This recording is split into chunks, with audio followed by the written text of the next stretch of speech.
നമുക്കിന്നൊരു മുട്ട കാച്ചിയ ഉണ്ടാക്കാം. അതിലേക്ക് ഏകദേശം 2 ടീസ്പൂണോളം ചോറെടുക്കാം. 1 ടീസ്പൂണ് മുളക് പൊടി. എന്നിട്ട് ഇത് നല്ലവണ്ണം ഉടച്ചെടുക്കാം.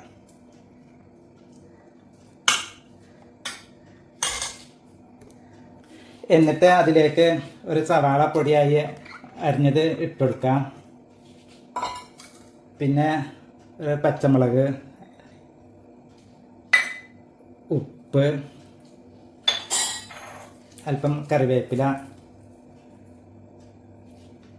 പിന്നെ 2 കോഴിമുട്ട ഒഴിച്ചെടുക്കാം. എന്നിട്ട് എല്ലാം കൂടിയിട്ട് നല്ലവണ്ണം യോജിപ്പിച്ചെടുക്കാം.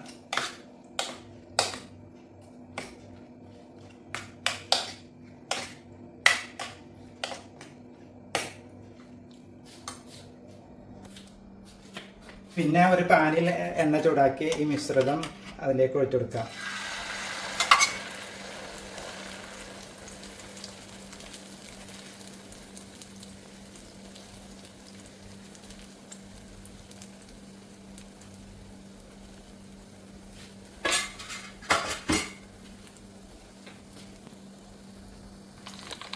ഇനി നമുക്കിതൊന്ന് മറിച്ചിട്ട് കൊടുക്കാം.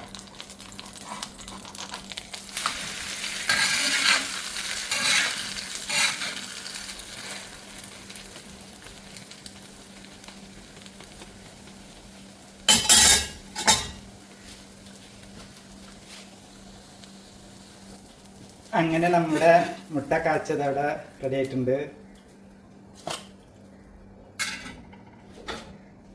തുണ്ടം പൊട്ടിച്ച് രുചിച്ച് നോക്കാം.